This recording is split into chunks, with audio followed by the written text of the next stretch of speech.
We're here today, March 24th, 2005, to visit with Mr. Calvin Spinks, a lifelong resident of LaGrange, Georgia, and a prominent businessman and certainly a longtime member of the First Baptist Church on the Square. Calvin, my wife and I moved here in the year 2000, so we've only been members of this church about 5 years. When you consider that our church was founded in, 177 years ago, our time here is very, very brief in contrast to that. But two things have helped us to gain a better knowledge and a better appreciation of the history and the heritage of this church. One of them was the 175th anniversary 2 years ago, which we were privileged to observe and be a little part of in our Merrymakers program. The other is this book of the history of the First Baptist Church, LaGrange. This was published on the 150th anniversary of this church. And I have found it to be very interesting and very helpful as fairly newcomers to our church. As I read through this book, I couldn't help but notice that there were 12 to 14 Spinks, people named by name, in here. And I was curious to know about your grandparents and your parents, and tell us a little bit about your family, including your wife and children. Sure. Just a few biographical highlights, if you will. Let me say first, Jack, that I'm humbled and appreciative that the History Committee asked me to do this. There's a lot I don't remember, but I hope that I've retained enough that I'll be of some help to the committee in documenting certain historical facts about the church. I was born in November 1920 in Troup County. It was in the city limits of LaGrange on the Whitesville Road, but the road was not paved in front of my house, and development had not occurred at that area at that particular time, so we called it living in the country. My father was John Roy Spinks Sr. My mother was Mary Ida Johnson Spinks. My mother was from West Point, grew up in West Point. My father, in his teenage years, worked part-time at Callaway Department Store. It was located then on West Court Square on the corner of Vernon Street. When he grew to manhood, he joined his father in the hardware business. The hardware store failed in the great economic collapse of the mid to late 1920s, and for the last several years of his life he was in the insurance and real estate business. I see. I had one older brother and two older sisters. We all called him Papa. And according to that book which you're holding there, he was ordained a deacon in July of 1922. I married Charlene Muse in 1948, some 56 plus years ago. Our son, John Roy Spinks III, married Tracy Yates. They have two children, Jennifer and Patrick. Our daughter Gail is married to David Woodward, better known to everybody as Woody. They have two daughters, Kelly and Katie. Katie was married last November. I remember that. To Lonnie Harrison, Yes. the fourth. Okay, good. Our mother-in-law, my mother-in-law, at the tender age of 96, completes our family. All of our grandchildren are fifth generation members of First Baptist. 5 generations in this church. Right. Wonderful. That's great. And how long have you been a member here? I joined when I was 11 years old in 1932. Oh, I think I was baptized in June. I'm not sure about the month, but about 73 years. Well, Calvin, tell me, what are some of the most significant changes that you have witnessed over those years? Things like, well, maybe the activities or ministries of the church, or buildings, or whatever you'd like to share. Right. One of my early remembrances of First Baptist is that on Easter, and we're approaching Easter this next weekend, Yes. we had, weather permitting, we had Easter sunrise services at the city park, which is on the north end of Church Street, where the city swimming pool is now. I see. That was mainly during, I think, Dr. Howard's pastorate. Vacation Bible School then lasted a full 2 weeks. Young people didn't go off on 500 or 600 or more mile trips. We just wasn't equipped for that then. But we did have weekend retreats at Camp Viola at Mountville.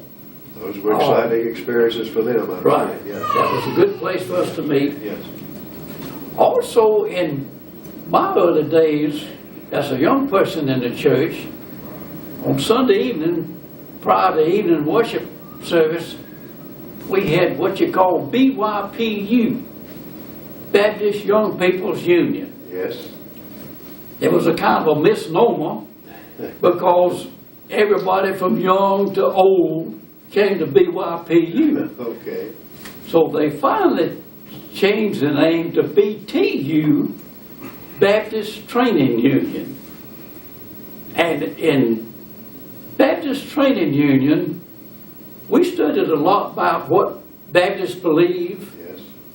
And also, Baptist Training Union taught you how to stand up on 2 feet and talk to a group and overcome stage fright. Whatever the subject was about on that particular Sunday night, 4 or 5 of us would get up and tell what our particular portion was about.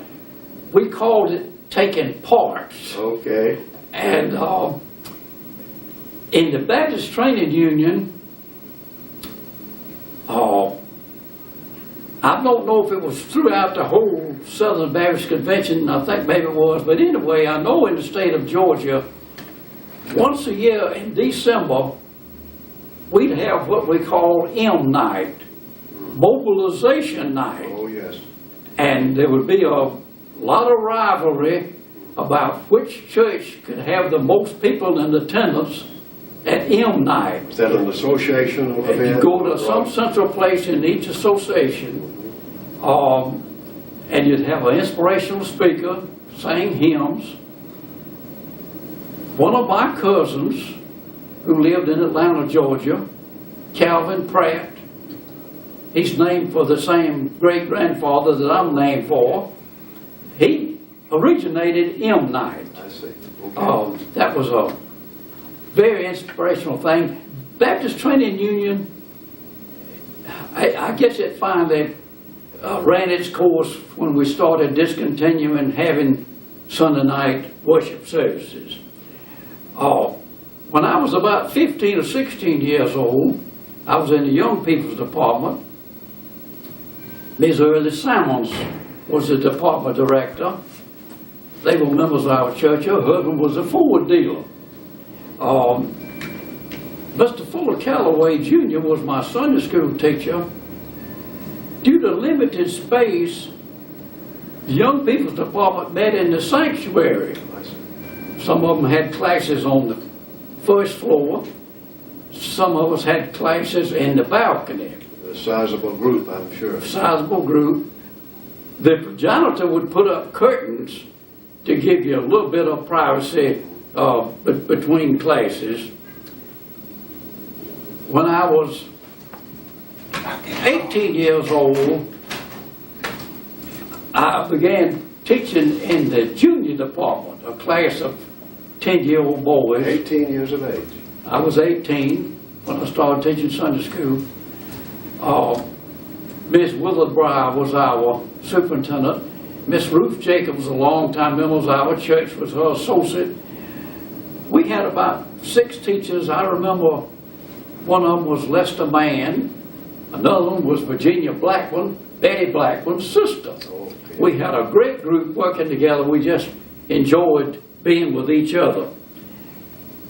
One thing which we had in the Sunday school at that time was on the first Monday night of each month, when Mr. Paul here was our superintendent, we would have a monthly workers' council. We'd have a supper meeting, inspirational speaker. We'd have reports from all the departments. You got to know who was working in the Sunday school besides your own department.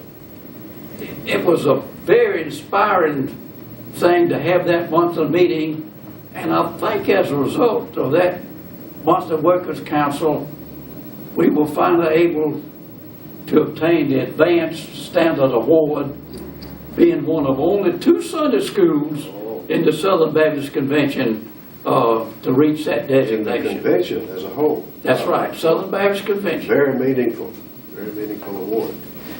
Well, I know you've had some what you certainly would consider some very special pastors over the years. Tell us maybe one of your most memorable pastors that you've experienced in the life of this church, your life of this church. Well, it might surprise you, Jack, that I picked out one that I never knew. Nobody now alive ever knew this man. He was our pastor in 1838. That does go back a way. Yeah. Yes. 10 years after we were organized. He served us from January the 1st to December the 31st, the calendar year, 365 days, not one day less or one day longer, 365 days. Reverend Humphrey Posey. Can you visualize the First Baptist Church of LaGrange in 2005 going out and calling a man by the name of Humphrey Posey to be their pastor? And there's an interesting thing about him in the church minutes. The minutes state that when he resigned as of December 31st, the church authorized him to dispose of the pastorium as he saw fit in his own best interest. Now, what do you think that tells you about that situation, that they were going to allow him to sell the pastorium and keep the money? They must have had a lot of confidence in the man. Maybe, I think it means they were behind with his pay, and that may be the reason that he left. I'm not sure. I'm sure you're right. But Dr. Louis Newton, pastor Druid Hills Church in Atlanta, in 1985, he wrote an article about Humphrey Posey.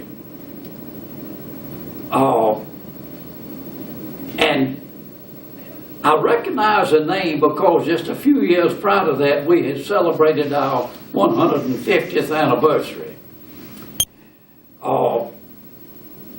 Humphrey Posey was a pastor during the time, for the first 24 years, we had 9 pastors.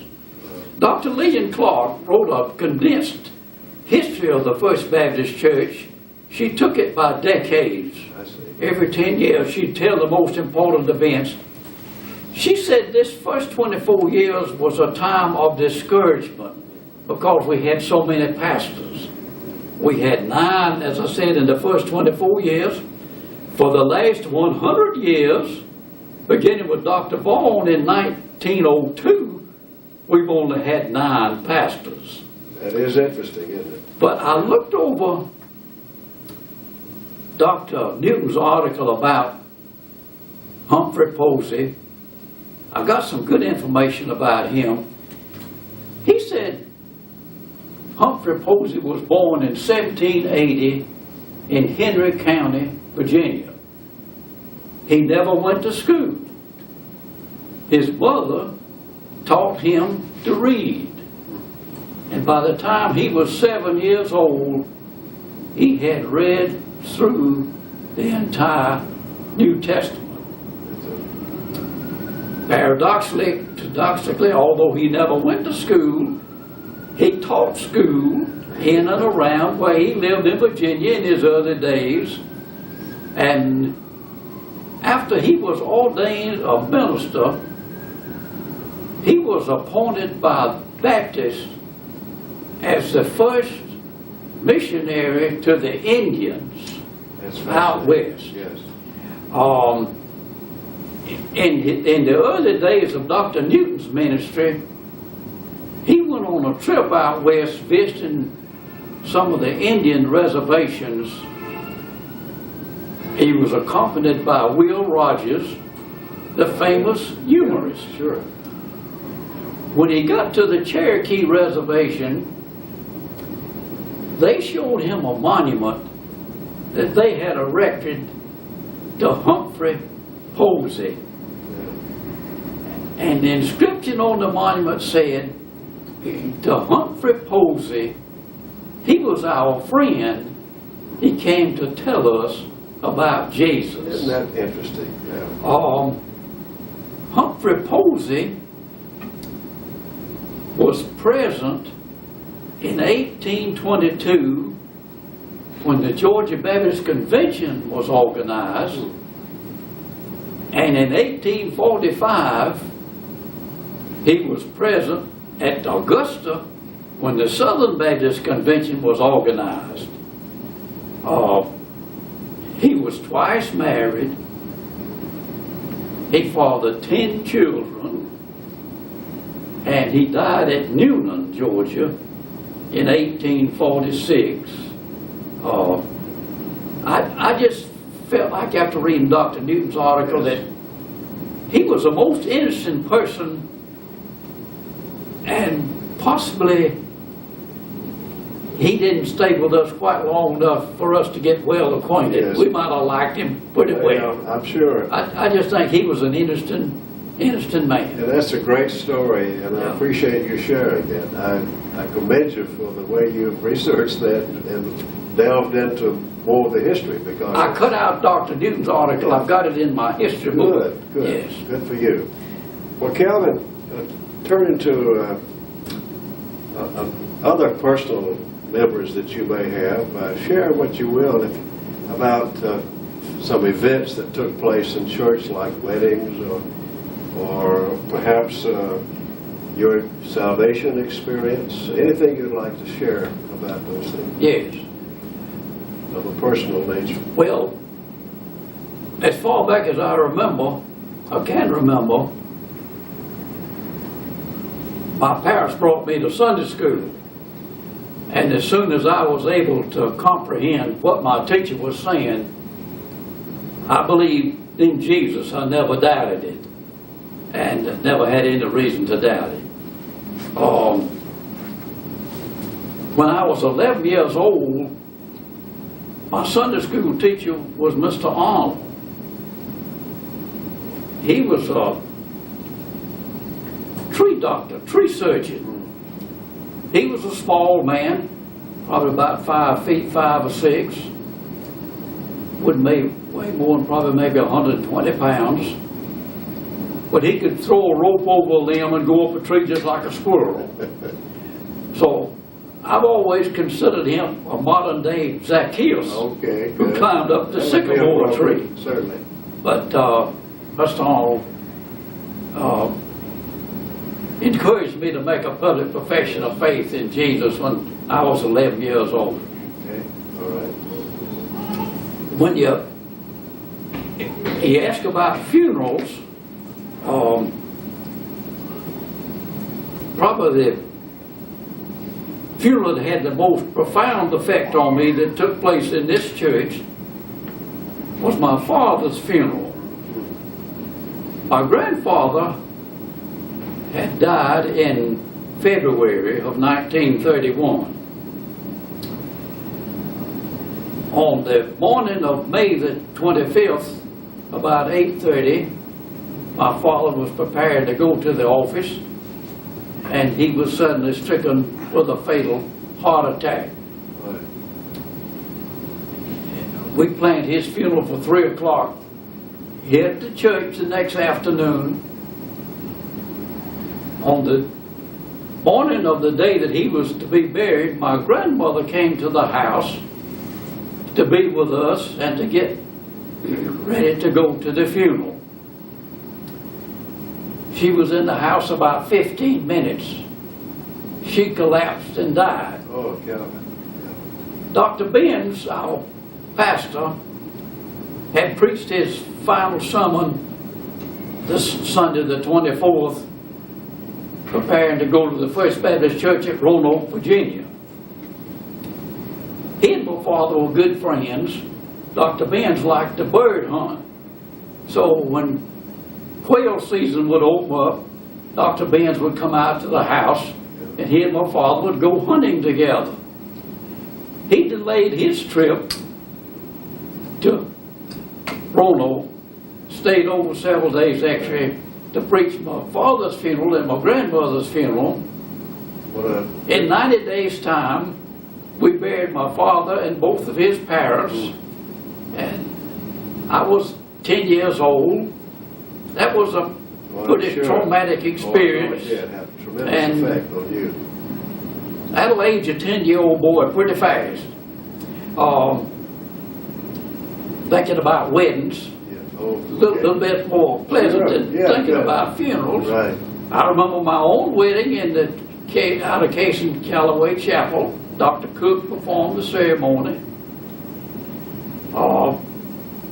The reception was at the church. Last November, Katie, as I mentioned, got married to Lonnie Harrison. Yes. We started at the church and we concluded at the church. Those were happy times. Oh, I know they were. Yes. I know they were. And I keep thinking about those 5 generations of your family. I know you must have a deep feeling for this church. Right. As you look back over those meaningful years and those experiences that you're sharing. Kelvin, do you remember the roof garden? Oh, yes. Well, I've heard about it. What did you do there? Well, the roof garden came about with the 1922 construction. When we built a 4-story Sunday school annex, and the roof garden was it was the 5th level. I can remember that when I was a small boy, that I and some of my buddies, we used to climb up to the roof garden and look out over Court Square. When Dr. Howard was our pastor, we would have Wednesday night prayer service and also Sunday night church service on the roof garden if the weather permitted. Oh, I see. We also had a fire escape on this church then, which took from the roof garden on the west side down to ground level. And as you would go by each floor, they had it fixed so you could open a window and get on the fire escape and get out if necessary. Will Patilla, he'd bring the piano up and some chairs on the elevator to the roof garden. And of course, anybody who couldn't walk up that older people, he would bring them up. And I want to mention that Will Patilla and Jesse worked with us for 46 years. Basically, the only help we had around the church. 46 years? He was the custodian and she was the maid. She would help out with those monthly Sunday school suppers that I mentioned previously. She had a gas jet in the kitchen. She put a big black pot of beans on that gas jet, and she would let them simmer all day long until that night when the time to eat supper. You hadn't lived unless you had eaten some of Jessie's beans. They were real greasy. She probably hastened the death of many members of First Baptist. Greasy but good. But what a way to go, eating Jessie's baked beans. They were wonderful people, and we should never forget Will and Jessie. 46 years they were here. Yeah, 46 years. Yeah, good. Well, do you recall the baptistry being in a different location from where it is now? Yes. Well, the minutes state that before we had a baptistry in the building itself, we had baptismal services at Longtime Creek, Oh, Yellow Jacket Creek, and the Chattahoochee River. I understand that there were times when we had baptismal services at McClendon's Pond. McClendon's Pond was located at the lower end of Springdale Drive. I played around McClendon's Pond as a small boy. It has since been filled in, and houses are there. It's gone. In the church that we constructed in 1859, the minutes state that we had a baptistry, and it was in the floor under the pulpit. But the minutes also refer to the fact that several times that the baptistry was not in operating order, and therefore we went elsewhere for baptismal services. I see. When we widened the church and remodeled it in 1922, the baptistry was put in the floor on the west side of the sanctuary. It was a marble baptistry to the memory of the Ichabod F. Cox family. They were members of our church in earlier years and also prominent educators.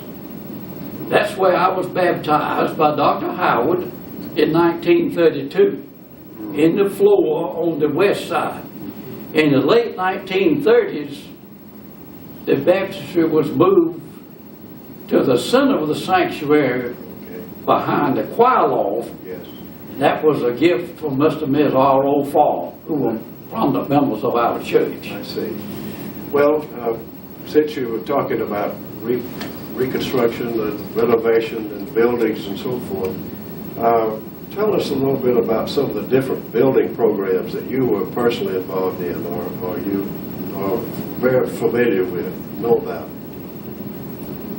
Well, I was here when we undertook that 1922 remodeling and expansion, but I was too small to remember it. Yes. But I have read up in the minutes about that. That was a very interesting time in our church. I'm sure. This church in 1921 voted to move to Broad Street, where the Broad Street apartments are now located. But we are on Broad Street, aren't we? But you Well, mean further down Broad Street, All right, yes. Yes. Okay. That was known as the Marchman Lot. It's bounded by Broad, North Greenwood, and Vernon. Okay. We actually bought the lot and took title to it. The deed's in our history book. About the time that we were getting underway with those plans, we had a severe economic downturn. There's a letter in the minutes that Mr. Fuller Calloway Sr. wrote to Dr. Tunnell, our pastor then. Okay. Mr. Calloway said that since people would not be able to give as much as they first thought, he would recommend that we stay where we already were. Yes. We had too much invested to leave it, build onto that, and not move. If we think we hemmed in at this point, if we had gone to the Marchman block, we would have been in real trouble. So thankfully, I think it was very wise that we reversed ourselves and stayed here on the corner on the square. And as you think about it, and you see other churches and other cities that move out to a suburban area. I've seen some of them move out, and I've also seen them regret it. Don't you think that the fact that we stayed downtown and we've become really a lighthouse to That's this right. community? That's correct. You have any other thoughts Yeah. about that? I think we belong right here on this corner. Yes. I remember the 1938 building program, which is where the Callaway, out of case Callaway Chapel is now. Yes. That was a pay-as-you-go situation. Mr. H.W. Caldwell was our building chairman. Every Sunday morning, Mr. Caldwell would get up and beg everybody to please pay your subscriptions, send in your money. We got so tired of Mr. Caldwell, but Mr. Caldwell was doing his job, and he did a good one. He was head of the LaGrange Ice and Coal Company. If you passed the church on a weekday and there wasn't some hammering and nailing going on, you know the collections wasn't too good the previous Sunday. But we finally got it built. We didn't owe a dime on it, and it's a beautiful structure. Yes, it is. In 1955, when Dr. Tom Field was our pastor, we had a drastic remodeling and beautification of our sanctuary as a gift of Mr. and Ms. Fuller Callaway Jr. And we were out of the sanctuary for several months. We worshiped in the courtroom over to Troup County Courthouse while that was going on. Really? The choir sat in the jury box. Very interesting. So you've had a lot of different kinds of experiences. Well, it's fascinating, and your memory of those experiences is extremely impressive, I must say. You think about the buildings and so on, the property. When did parking get to be a problem here, would you say? Well, as a general rule, we get here about 9:30 on Sunday morning. With few exceptions, we always find a space over there between the courthouse annex, the old library building, and the Covenant Presbyterian Church. Yes. We compete for space with the Presbyterians, Sure. and everybody can't park at the front door, although they'd like to. Yes. But if you got a lot of cars and you got parking problems, that means a lot of folks are coming to church. You can't argue So with that. I think parking problems are good problems to have. I hope we'll always have parking problems. Amen. All right. Kelvin, it's just great talking with you. Do you have some other memories that you'd like to share with us? There's one little story I always remember. Mr. Frank Birdsong told me about Dr. Tunnell. He was the pastor when we had that 1922 expansion. People used to say that Albert Vaughn, who was the pastor prior to Tunnell, Albert Vaughn sowed the seed and Spencer Tunnell reaped the harvest. And I think maybe that sort of fits Thornton Williams and Dr. Baxter. Thornton Williams sowed some good seed. I believe Dr. Baxter would agree with that. And under Dr. Baxter, we built the Christian Life Center, the new sanctuary, and also the new children's wing. Yes, it really has flourished in recent years. But getting back to the story about Dr. Tunnell, our black brothers decided they wanted to have a Sunday afternoon rally, religious rally.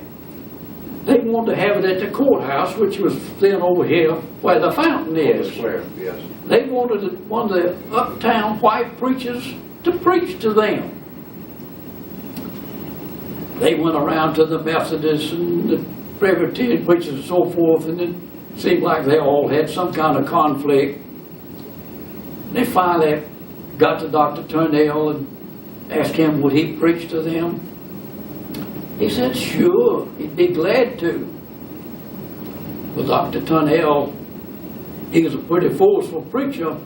As the old saying goes, he knew how to put the corn in the trough. Okay. So he went over at their rally. He waded into one of his powerful sermons. Those black people got this amening and shouting. Yes. They got Dr. Tunnell revved up a little bit more. Finally, one of the black brothers, he made his way around the edge of the courtroom and up to the rostrum where Dr. Tunnell was. Dr. Tunnell had on his long tail frock coat.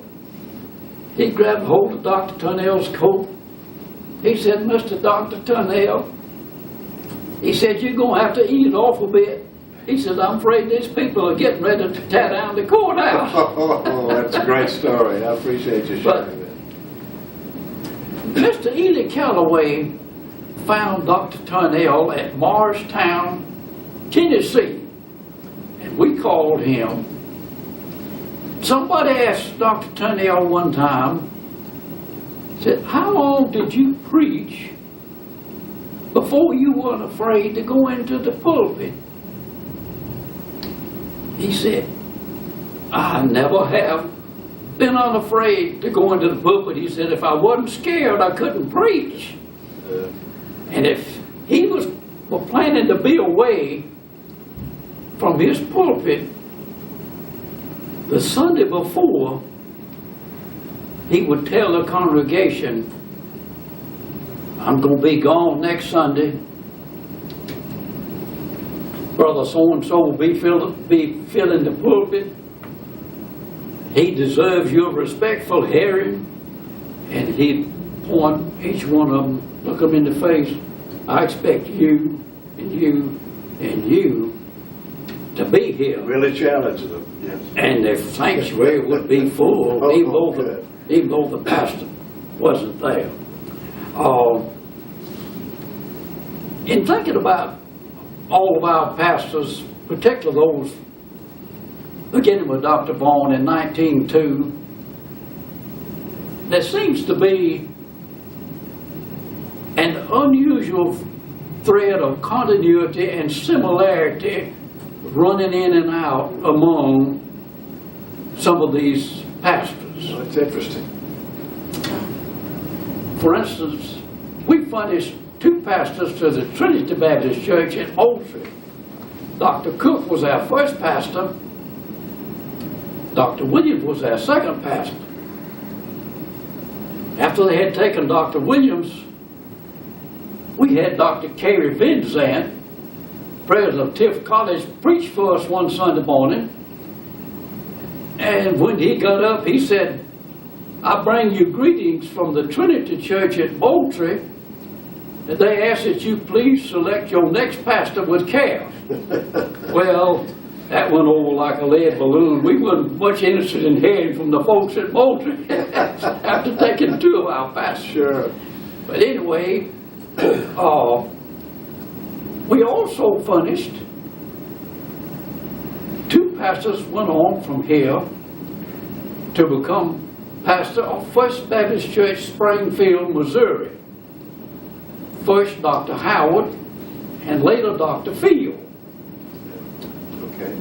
And then we had two pastors to finally become president of Williams Ewell College in Liberty, Missouri, and retire as president of Williams Ewell College. That was first Dr. Walter Benz, and then Dr.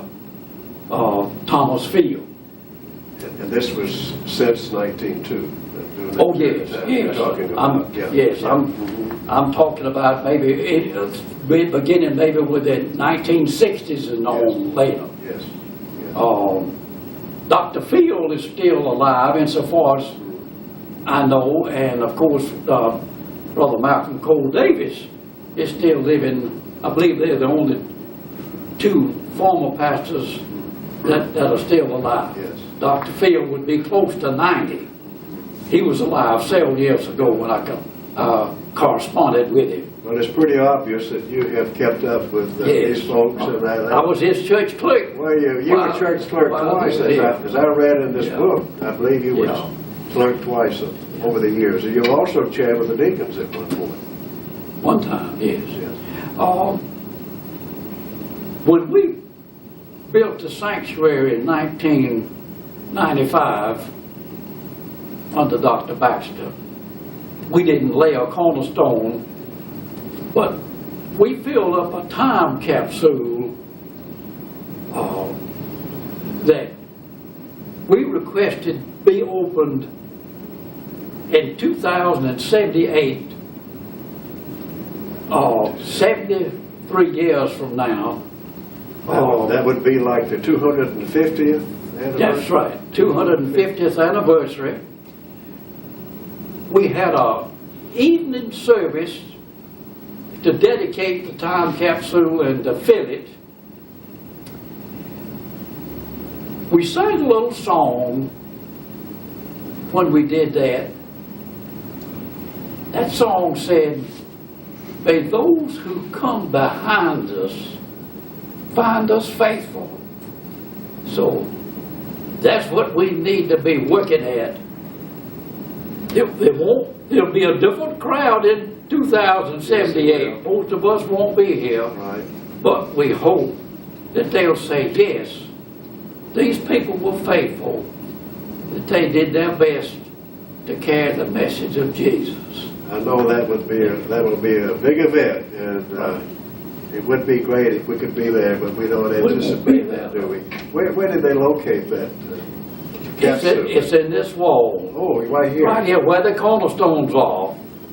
Right in here. It's in this wall. I see. The time capsule. Yes. And we need to keep reminding people all down through the years I would hope they wouldn't that forget. the time capsule is in this wall. Yes. Don't bother until 2078. Right. Do you have any other memories or thoughts you care to share? I think I've told you about all I can remember now. It's been a fascinating experience for me, and I appreciate so much your sitting and talking with us about this. Thank you, Jack. Thank you. Yes, sir. All right. Good.